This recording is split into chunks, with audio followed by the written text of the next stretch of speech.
Non not. What is different between among no none not చూద్దాం. So meaning and example చూద్దాం. And the first one, no, not it is used as a determiner. And determiner means before noun. It came before noun. It comes before noun. Determiner. నామస్ కంటే ముందు వస్తుంది, లేదా not any అనే అర్థం వస్తుంది. Means pronoun ప్లేస్లో ఆర్ జీరో అనే ప్లేస్లో వస్తుంది.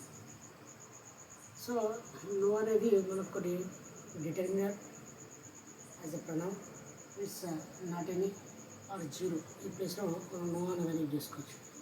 ఎగ్జాంపుల్ చూస్తే మీకు అర్థమవుతుంది. I have no money left. I have no money అంటే జీరో. ఇక్కడ జీరో అని అర్థం వస్తుంది. అంతే కూడా నామవాచకం ముందు డిటర్మినర్ అని చెప్పి మనీ కంటే ముందు వస్తుంది. So I have no money left. నా దగ్గర ₹1 కూడా లేదు. There is no milk. Milk is a no. Milk కంటే ముందు వస్తుంది. There is no milk in the fridge. ఫ్రిడ్జ్లో అసలే మిల్క్ లేదు. ఈ విధంగా జీరో లేదా డిటర్మినర్ ప్లేస్లో మనకు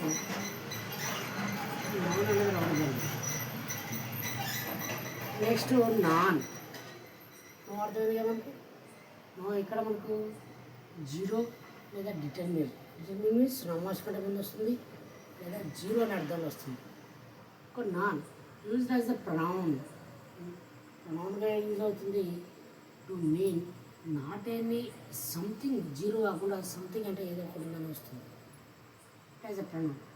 example, none of the students. Okay, మనకి అవి ఈ షీట్లో ఉంటాయి ప్రొనౌన్స్. ఇప్పుడు నాన్ ఆఫ్ ద స్టూడెంట్స్, ఇక్కడ ఒక 2-3 స్టూడెంట్స్ మనం తీసుకోవచ్చు. ఇక్కడ non of the students were absent. Non of the students were absent. ఎవరు కూడా ఆబ్సెంట్ కాలేదు, 3-4 మెంబర్స్. సో ఇక్కడ నాన్ ఆఫ్ ద స్టూడెంట్స్ అంటే ఇక్కడ ఏంది, ఇక్కడ నాన్ ఆఫ్ ద స్టూడెంట్ అంటే అదే ప్రొనౌన్గా మనకు యూజ్ అవుతుంది. ఓకే, వర్ ఆబ్సెంట్, వాళ్ళ పేర్లు చెప్పలేదు వాటికి. ఇంకోటి I have none of the answers. None of the answers means ఇక్కడ pronoun. Answers none of the answer, ఏ ఆన్సర్స్ కాదు. సో ఇక్కడ నాన్ అనేది మనకి ఇక్కడ ప్రొనౌన్గా ఎక్కువ యూజ్ అవ్వడం జరిగింది. అంటే సంథింగ్ ఏదో ఒకటి ఉంది. అంటే నాన్ ఆఫ్ ద స్టూడెంట్స్ అంటే ఎవరో ఒకటి ఉన్నారు. నాన్ ఆఫ్ ద మన్ అంటే ఏదో ఉన్నారు ఈ సందర్భంలో. నెక్స్ట్ నాట్ అనే విషయానికి వస్తే use to make a negative సెంటెన్స్లో మనకు యూజ్ చేయడం జరుగుతుంది. Placed before verb or adjective or adverb.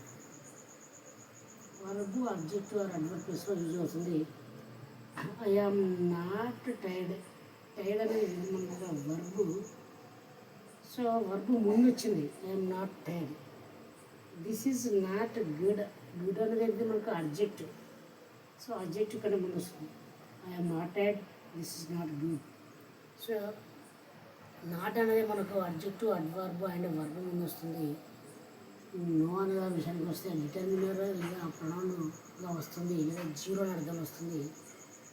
Non అనేదాన్ని మనకి ఇక్కడ ఏమని చెప్పింది, మనకి ఇక్కడ ఇస్ ఎ ప్రొనౌన్గా రావడం జరుగుతుందని చెప్పడం జరిగింది. ఈ విధంగా no, none, not. Okay, once again no అనేది యాజ్ ఏ డిటర్మినర్ నామవాచకం ముందు వస్తుంది, లేదా జీరో అని అర్థంలో వస్తుంది.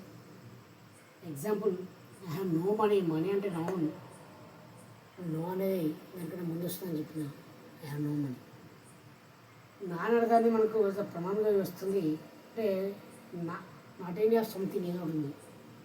Example, none of the students అంటే ఎవరో ఒకటి ప్రొనౌన్, వర్ ఆబ్సెంట్.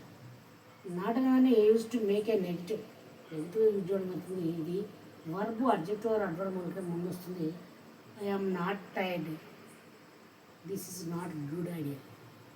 సో ఈ విధంగా మనం no, not, none different among this 3 ఇదే నెగిటివ్ ఫార్మ్స్ ముందు మనం